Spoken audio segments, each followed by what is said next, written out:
Let's work, man. Let's work. Horrific body cam discovers what? What? Horrific body cam discovers in the careers of 16 cops. Huh? Wait, bad titles, uwu. Horrific body cam discovers end the careers of 16 cops. Horrific body cam discovery. This is bad titles. This is bad title. That's okay. We here though. I just got injured in my career. Oh my God! Bumbucker! Time to request a trade like all these other players doing. Bro, do you see Giannis want to be traded? I've seen that shit before streaming. Giannis want to be traded.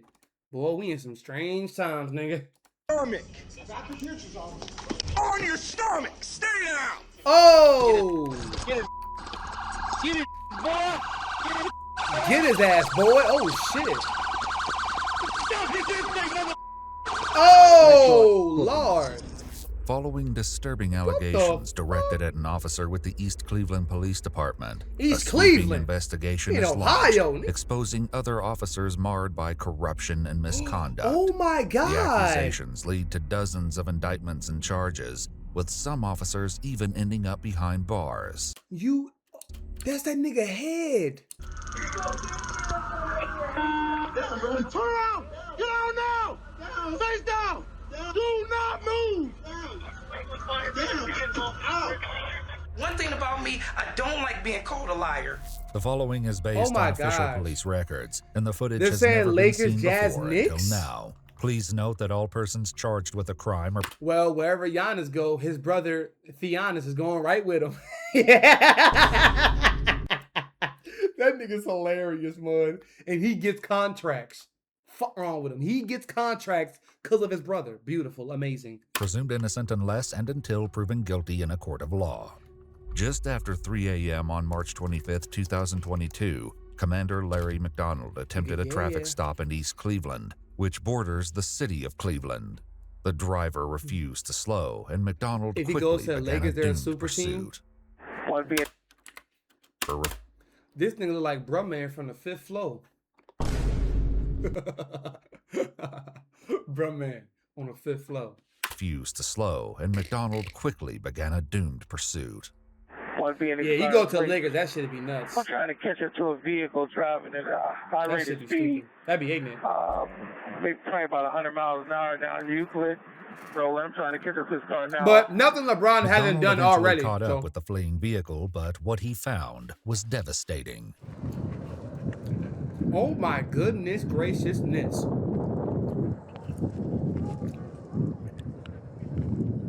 Thanks for having me off, you guys. What the fuck? Oh boy. Is everyone okay? Oh my God. Are you guys okay? I'm okay. It's going to be a signal 20. We're going to need to send Euclid ASAP. Headquarters, I couldn't catch up with this vehicle. Nobody else is on this road. Checking the location.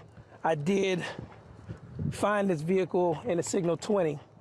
Though he now updates his dispatch about the situation, McDonald didn't initially inform them about his attempted traffic stop. Not only that, as an East Cleveland police officer, he is supposed to stay within his jurisdiction and inform other police departments when leaving city limits. When McDonald first saw the vehicle, it was in East Cleveland but left the city and entered the neighboring city of Euclid. He just now, after the crash, requests help from Euclid's police. While waiting for more officers to arrive, McDonald approaches the women who witnessed the crash, narrowly escaping danger themselves. What did you see? I just need to know, what did you see? He just straight through. I didn't even know he was on a police chase. Well, we didn't get to chase him because he was going that fast. Oh my God. Yeah, he just came speeding and flipping. Oh my God. He not living. He not living, is he? Just go stand over there. Just stand over there. Don't come over here. Though the women obey McDonald's direction, they can't help but capture the unbelievable scene themselves. Oh my God, this crash, this is crazy.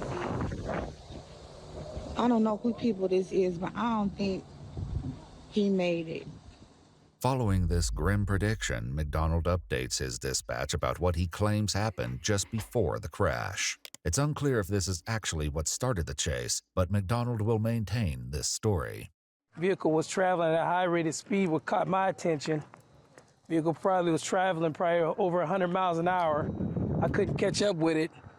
Though he also requests EMS, he still doesn't check on the driver, 20-year-old Taryn Brown. In fact, he never does. Like, what the Soon, fuck? officers from both East Cleveland and Euclid begin to arrive. God damn it. Just stay here and make sure nobody comes by. Okay.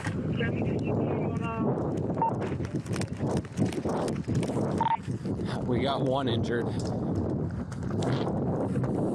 Male or female?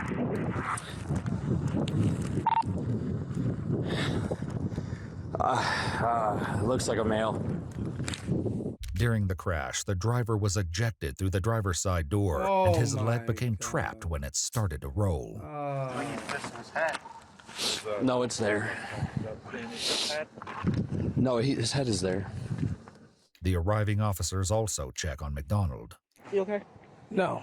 I just contacted them again. There should already be a route. Man, I wish I could have caught up with him at least. While McDonald appears to struggle to come to terms with what just happened, the footage from the security camera at the J.D. Byrider car lot reveals the full horror of the crash. Oh my gosh. As the car rounded a curve, it struck a chain fence, rolled over, hit 8 unoccupied cars, a bus stop, and rolled several more times. This footage would also reveal that something isn't quite right with McDonald's claims that he wasn't in pursuit. Yeah, For what the now, the fuck? Euclid police have already started an investigation into what exactly led to the gruesome crash. Who's chasing this car? McDonald. McDonald. Who's that? Huh? Who's that? I'm doing the accident report. I need to talk to him. Okay, he's chilling out right now. He's got to relax. He's in one of our cars. I don't know where he's at. What is wrong with him? Where he's at. And why would he lie and say that he was chasing this car? He was going too fast. Had to been going 100 miles per hour. I mean, that part is true, of course, by the severity of the crash, but Dude, what's your problem? trying to be Superman and shit. Okay, I got it. McDonald, where you at? My car 3115. Copy. When you get a chance, one of the Euclid officers needs to talk to you. Which one?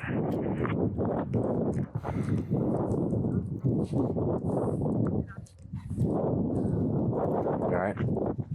Here we go again. Sorry. Which Euclid officer? Nigga, are you thinking this shit is a meme?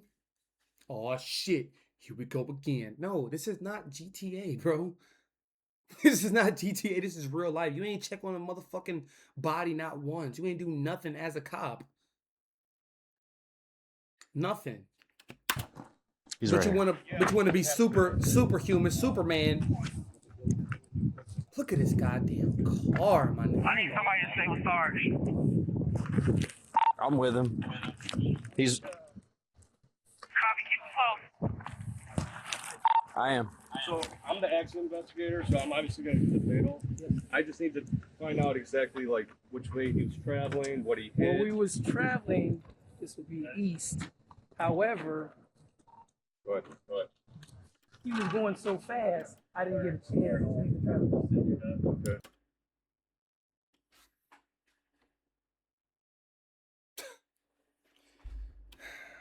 I was monitoring, like, you know, the traffic just came up, so I actually stopped back there behind the red car, because I thought that was smart. I thought he pulled over. While McDonald attempts to These explain, cops still the flawed other East too, Cleveland man. officers discuss the event. He bounced off the cars. I know, but there's literally like blood splatter on all sides of the car. No need to. Because he flipped. McDonald also updates the acting chief of police for East Cleveland, Kenneth Lundy, who soon arrives on the scene. Lundy was appointed after, according to court records, the former East Cleveland Police Chief Scott Gardner pled guilty to a sales tax-related charge. Lundy will face controversies of his own eventually. He got away. He's dead. He did. Didn't get to chase him. He's too far away. The witnesses, though, disagree. You was right behind them. Right behind him? East Cleveland police was chasing the car. McDonald, also known by the nickname Pac-Man, had already become infamous in East Cleveland. Pac-Man has Hold on. Man, let's keep it rolling. He got a nickname in a jurisdiction that he's not originally working at? Okay. a bad reputation. That's the officer that you gotta keep your eye on because he kind of on the crooked side. He's a scary guy. Hey, my camera on. Turn it off for a minute. All right, going off. McDonald doesn't turn his body cam on again. Still, it was too late. His body cam was equipped not only with GPS, which showed how close he was driving behind Taryn, but also exposed his speed, showing that he got up to 94 miles per hour. His body cam would eventually betray him again in the future. The full footage from the security camera also revealed he was only about 30 seconds behind Taryn. Despite these questions about the role he may have played leading up to the crash, if he escalated it and if he should have contacted his dispatch earlier or informed Euclid about a speeding car entering their city, Commander Larry McDonald maintained that he wasn't chasing Taryn. This, however, according to police and court documents, wasn't the last crash he was involved in. Almost a year later, on March 12, 2023, Cleveland police were contacted when a vehicle from East Cleveland ran into a bus stop and became stuck. I was calling for police right across the street from the district. I guess it was a car running from East Cleveland police, and I guess East Cleveland turned. He almost just hit me, but East Cleveland turned around and went back towards East Cleveland. We keep trying to reverse out. He's trying to get out, but he was running from the police.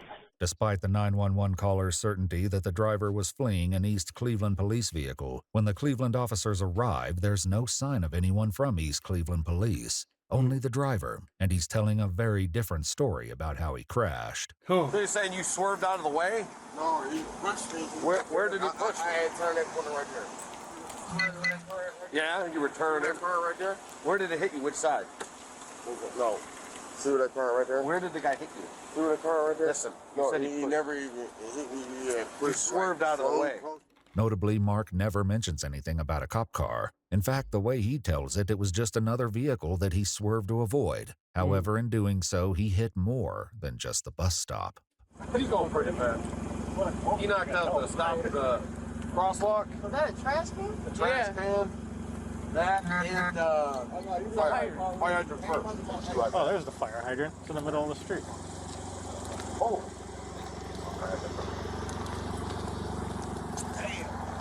Got all the way over there.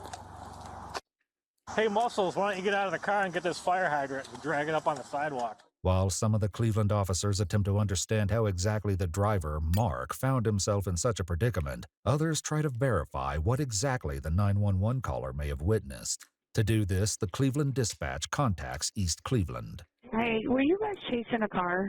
No, we were not. No. All of our officers are in the station. Though it's true that all of the on-duty East Cleveland officers were at the station and didn't report any police chases to their dispatch, there was one officer who was not technically on shift but still working. Commander Larry Pac-Man McDonald, who was at the Sportsman's Lounge.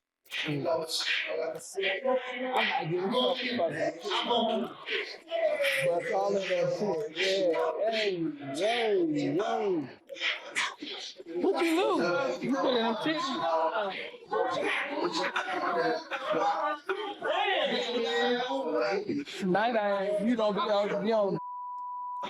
At the same time that the Cleveland officers are dealing with the aftermath of Mark's crash, McDonald is, according to Sergeant Anthony Holmes, checking on the security at the lounge. Yeah. He usually check on the bars at night, just to make sure everything's going okay. She said a black ball. I like black balls. No, you like the white ball. I love white balls. I love Arab balls. My favorite is some black balls. Though McDonald is supposedly checking on the bars, he spent a good portion of that evening with a couple of women sitting in his police vehicle. You be playing. Should have kidnapped your. Black man, look me up. Huh? Look me up. Look you up on what? The flat. Hell no, dumb. Yeah. No. I might be a dumb, but I say great. I don't know about all that. You around white boys. No, I never got the too much. What happened? He come on something like I wasn't interested. Hold up. It's cool. You can holler at it, but goddamn. What the You fuck? tried them up? Boy. No. Was you about to block my ad? No. Hey man, ain't you like the chief or something? Commander. Huh? Commander. Look at him. Commander. Who? He got Like, so he got both of these bust downs in the whip. Oh my lord. Look at that. This the only time his ugly ass, and I don't be calling dudes ugly, you know what I'm saying? But this the only time his incel ass has ever had the opportunity to do something like this. And let me guess, he in his like mid-40s, late 40s. Took you all these years, nigga. Climb the ladder, do all the good shit. Good boy, good black boy, good boy. Climb the ladder, now you commander, chief, whatever, commander, right?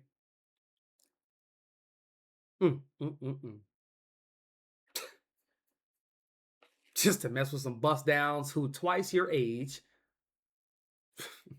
man just got the car. Man just dropped off pants. Yeah, home. I think we're done with the rest week. After receiving the call from the Cleveland Dispatch inquiring about East Cleveland's possible involvement in Mark's crash, Sergeant Anthony Holmes calls McDonald directly while the women are still in the vehicle with him. Yeah, brother. You wasn't behind no car on alcohol, was you? Yeah. Why? What happened? They crashed at St. Clair. No, I wasn't behind. I turned around.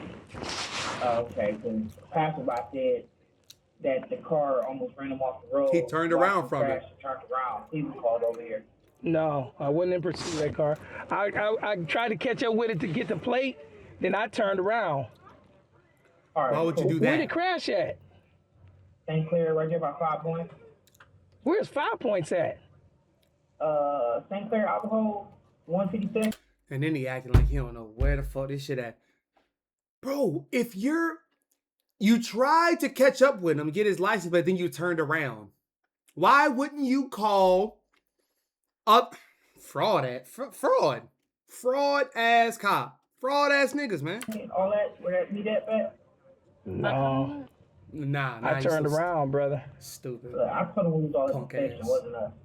Despite admitting to having seen the vehicle before the crash, McDonald never reaches out to inform Cleveland about his initial involvement. He also, once again, never informed his dispatch about attempting to get the plate when it happened, and never told the Cleveland police that a fleeing vehicle was entering their city. While this discussion is happening, the Cleveland officers have run Mark's name and made an unsettling discovery. There you go. I knew nothing. Stop at this one. I ain't no resist. Okay. Got homicide warrant. Oh, You have a homicide warrant. Homicide warrant? Yes. As Mark is being detained and placed in the back of a cop car, McDonald phones Holmes again to discuss the 911 caller's claim that East Cleveland police watched Mark crash and then drove away. No, I wouldn't have seen that. I stopped. Let me get this street, because I'm right here still. Let me get this street where I turn around at. No, you probably about Stevenson or whatever. You're good. I'm like, all of our units is in the station. I'd run from East Cleveland Police. I watched that video of them on the news. This is gross. Scary. You're like, hey, it's on our body camera. Let's just all act like purposely. It's exactly just a history. We ain't had nothing to do with it. Yeah, because I was trying to get the plate on it. It was a white Jeep. Yeah. Mm-hmm. You know, the car and everything. There's not a license plate. As it turns out, Mark had served a sentence for attempted murder in 2008. The warrant that came up was no longer active, and he was soon released by the Cleveland police and allowed to collect his belongings from the vehicle. Bullshit. I'm angry as somebody ran me off the road and y'all got me in. Go, Okay, well, we still have to do our job. Goodbye. Goodbye. Be as mad as you like. Goodbye. Okay. It's not gonna.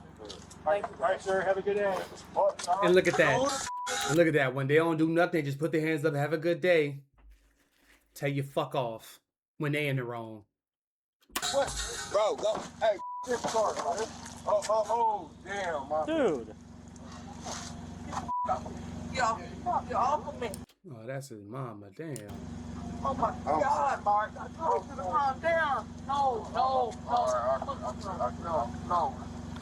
I don't know what's going to spread. I'll pray. You all right, ma'am? Yeah, I'm fine. Well, you okay? I'm gonna die like It's a lot going on, bro. Is it sweet? Right. Despite getting antifreeze in his mouth, the Cleveland officer still manages to have a sense of humor about the situation. What happened? Why is it all glittery? Because he threw the antifreeze bottle at the car, and it got all over that woman. All over his mom. All over his mom. Is that his mom? That was his mom. While this is happening, Commander McDonald has returned to the Sportsman, where he is otherwise occupied. You as bad as hell. Damn. Horrible. No. Where you about to go after this? McDonald, you know.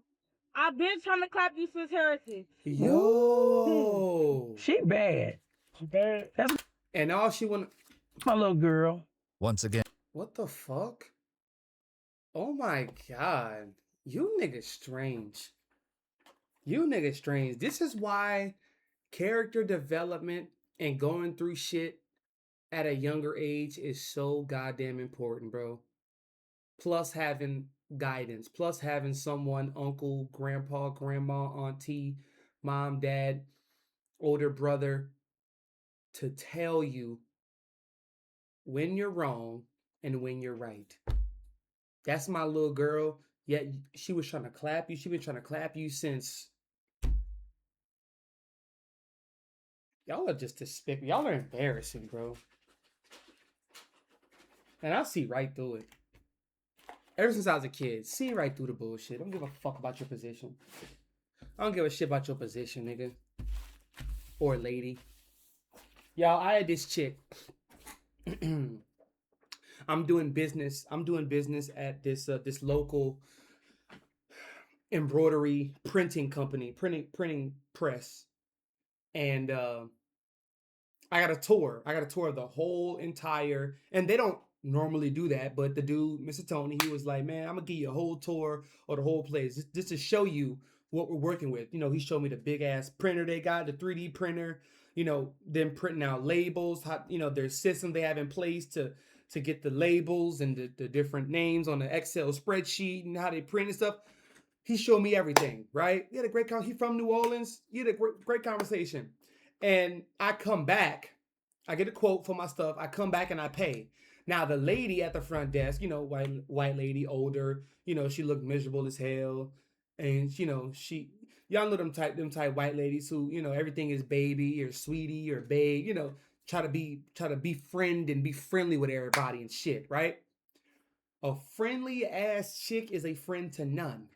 Remember that shit, all right? So all right, what's the price, babe? All right, this here right here. All right, babe, cash your card. Boom. You know, she like trying to make jokes and shit, right? Now, let me tell y'all something. When white people do that to you, it's not flirting. Don't think it's not flirting. It's just their natural, all right, babe, just to like open you up to get what they want, right? But I'm paying with my card. And I show her my card. She's like, is that a Visa? And I was like, no, it's a MasterCard. And she was like, all right, if it go through. I'm just joking, babe. I'm just joking. And I'll smile a little bit. And then she comes to the cash register, and then she's like, all right, 20, you know, tell me the price. And I give her my card, and she taps it, boom, and she goes, declined. No, I'm just joking. And that time I just look at her, and I don't smirk, don't smile at all. Give me the receipt, and I'm like, all right, thank you. All right, you know, and I say what's up to Mr. Tony. Have a good one. Catch you later. Right? But these are things that people do when they're fraud. They try to go around in loops to when you could have just easily walked up to them. The fastest point from point A to point B is linear. When you can, get there. When nothing is in your way, get there. Point A to point B. Do all that extra shit. And this dude talking about that's my little girl, that's my baby. A square. She bad. Square. That's my little girl. Once again, initially, the incident resolved without McDonald's possible involvement coming to light. However, it wouldn't stay that way for long. Eventually, an investigation began, and both McDonald and Mark explained their version of the night's events. That evening, Mark says he left a bar next to the Sportsman and was soon pulled over. Did he say anything over his loudspeaker? Yeah, he told me to cut the car off. McDonald's body cam was accessed and would prove integral in peeling back the truth. Recording.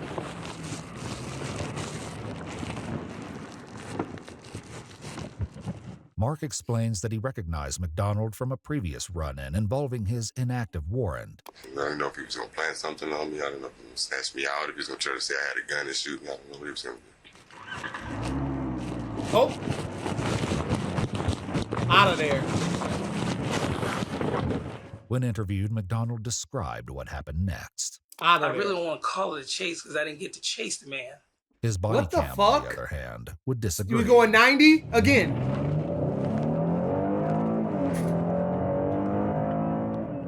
Mark explains he was wary of not just McDonald, but other East Cleveland police officers as well. It's just something about East Cleveland police. If they don't have nothing and they pulled you over there, make sure they got stuff. Other witnesses contacted about the two crashes shared similar concerns. I'm terrified of East Cleveland police. Like, I don't go through East Cleveland at all because just him, all the officers out there is kind of off a little bit. As for the chase on March 12, 2023, McDonald was adamant he never saw Mark crash. If I seen that vehicle crash, I would have been there. Fuck out of here. I don't play games like that. I believe you saw the accident. I knew you would do this. Hold on. One thing about me, I don't like being called a liar. I don't, and I'm getting upset. I'm going to make you a promise. No. We're gonna go out to the scene. No. I want you to go there with me. Perfect example. Just because you get loud, that doesn't make you correct. The more loud you are does not equate to the more right you are, to how right you are.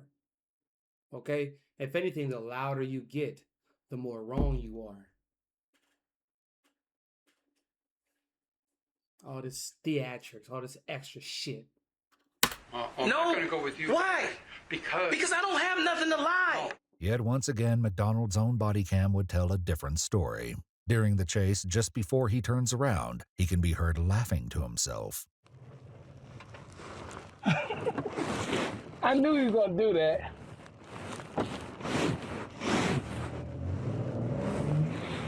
Combined with footage from a poll cam, which showed McDonald's exact location when Mark crashed, it's clear that his story isn't adding up.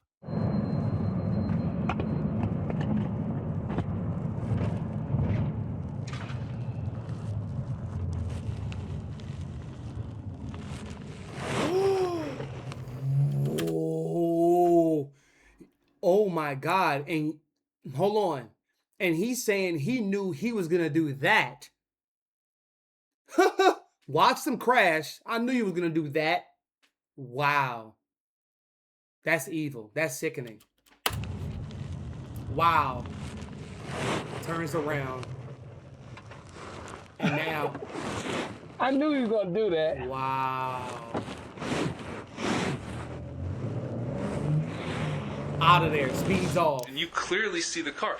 Your car is facing the car. Agent Roth. So unless you're going to sit there and testify before a jury that you're blind, Agent Roth. Maybe that's going to be maybe that's what you're going to tell the jury, is that you're blind and you shouldn't be able to drive. Agent Roth.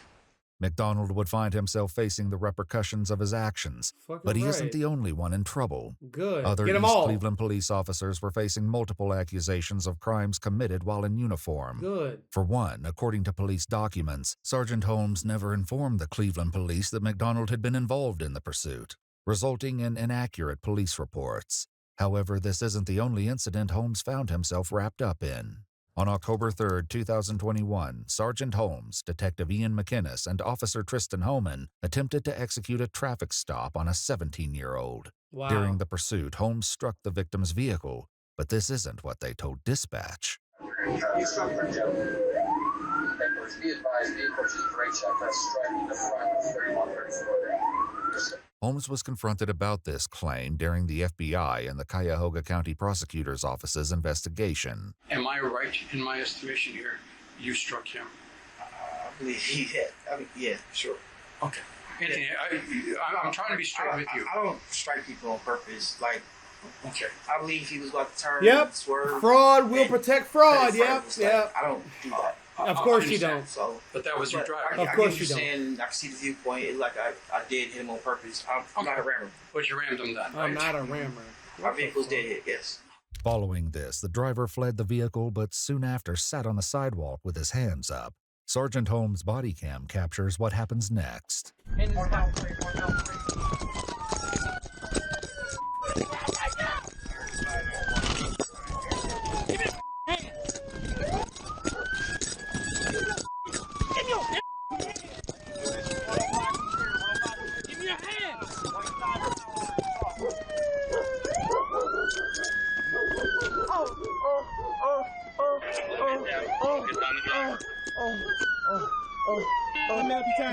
While Sergeant Holmes and Officer Holman are handcuffing the 17-year-old driver who is face down, Detective Ian McInnes allegedly kicks him in the groin.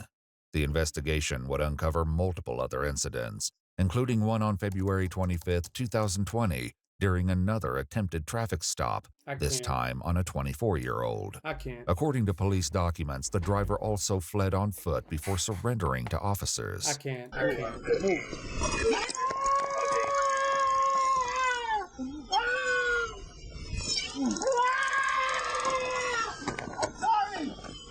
The acting police chief, Kenneth Lundy, was eventually fired, resulting in a reevaluation of cases he had worked on, including the case of Jerry Sims Jr., a convicted murderer.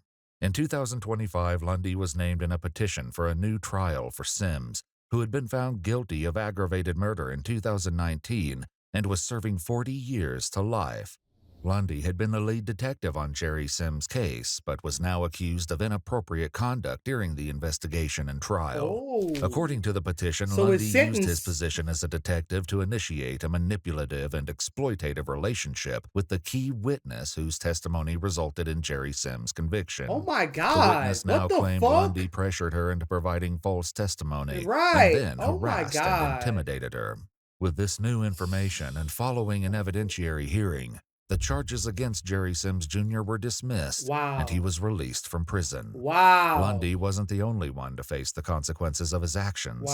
Detective Ian McInnes, who was filmed kicking multiple suspects, was found guilty of a multitude of charges, including assault, dereliction of duty, and interfering with civil rights, and sentenced to 2.5 years in prison. Sergeant Anthony Holmes pled guilty to attempted telecommunications fraud, and was sentenced to 180 days in prison. However, he's currently appealing his sentence. Commander Larry McDonald was convicted of tampering with records, 2 counts of obstructing official business, dereliction of duty, tampering with evidence, and telecommunications fraud, and sentenced to 4 years in prison. 4, nice. All 3 must permanently surrender their law enforcement licenses. In total, 16 East Cleveland police officers have been indicted or accused of committing various offenses, including assault, falsification, dereliction of duty, interfering with civil rights, obstructing official business, telecommunications fraud, theft during traffic stops, vandalism, money. But they caught 16. Just imagine how many more they are. Laundering, tampering with records, insurance fraud, bribery, or disorderly conduct, and several have faced a range of punishments from community control, probation, prison time, or the surrender of their law enforcement licenses. If you'd like to see this video where we don't... Yeah, man, this shit is really crazy, y'all. Oh, boy.